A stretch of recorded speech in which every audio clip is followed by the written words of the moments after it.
끝없는 회사의 실적 압박에 남은 건 억대의 빚뿐이었습니다. 매출 목표치가 높아질수록 거래처와 서류상으로만 거래하는 가상 판매 계약도 늘었습니다. 나중에 이 물건들을 헐값에 이른바 깡으로 팔았고 차액은 대출을 받아 메웠습니다. 어제 200만 원 겨우 팔았는데 오늘 1000만 원 다 팝니까? 700만 원은 대놓고 가판 잡으라 그래요. 견디다 못해 회사를 찾아갔습니다.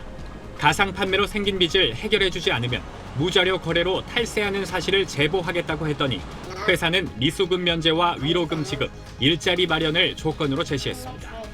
하지만 약속된 일자리는 보장되지 않았고 김 씨는 결국 국세청을 찾았습니다. 5년치 통장 내역 주고 회사 거래 내역 자체를 건강평가까지 다 칠해갖고 제보 20일 만에 특별 세무조사가 실시돼 회사는 약 300억 원을 추징당했습니다. 그런데 국세청은 포상금을 지급하지 않았습니다. 김 씨 제보가 중요한 내용이 아니었다는 겁니다. 김 씨는 소송을 내고 국세청에 세무조사 착수 경위 등이 담긴 서류들을 법원에 제출해달라고 요청했습니다.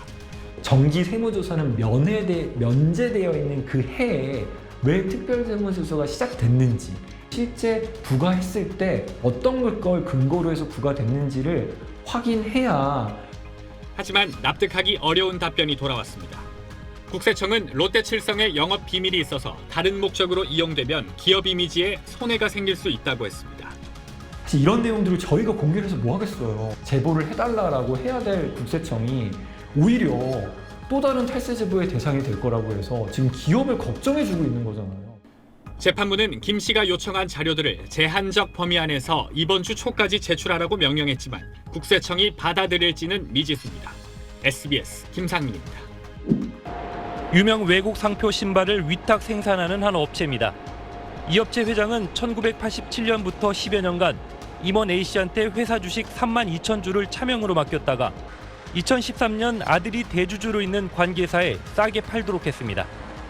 아들 회사가 실제 가치보다 훨씬 싼 값에 주식을 넘겨받은 거라 차익만큼 법인 수익을 줄인 거라고 본 국세청은 아들 회사에 법인세 37억 원을 더 내게 했고 법정 소송 끝에 확정됐습니다.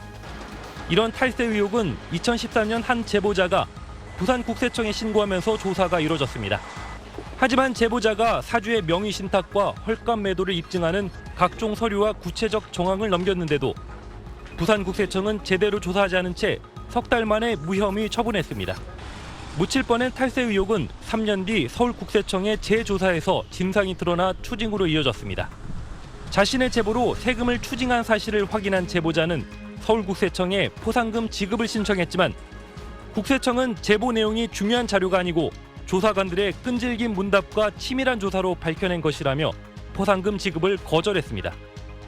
결국 제보자는 국세청의 이런 결정을 취소하라는 심판 청구를 냈고 조세심판원은 제보자 손을 들어줬습니다. 끈질긴 추적과 치밀한 조사로 하면서 이제 제보자의 공로를 인정하지는 않았는데 이게 좋은 케이스라고 봐야죠. 제가 굉장히 오래됐지만 한 번도 없었어요. 탈세를 뿌리 뽑겠다며 포상금 한두 획과 지급률을 높이며 제보를 독려해온 국세청이 실제 추징을 이끌어낸 결정적 제보조차 홀대했다는 지적을 피할 수 없어 보입니다. SBS 임태우입니다.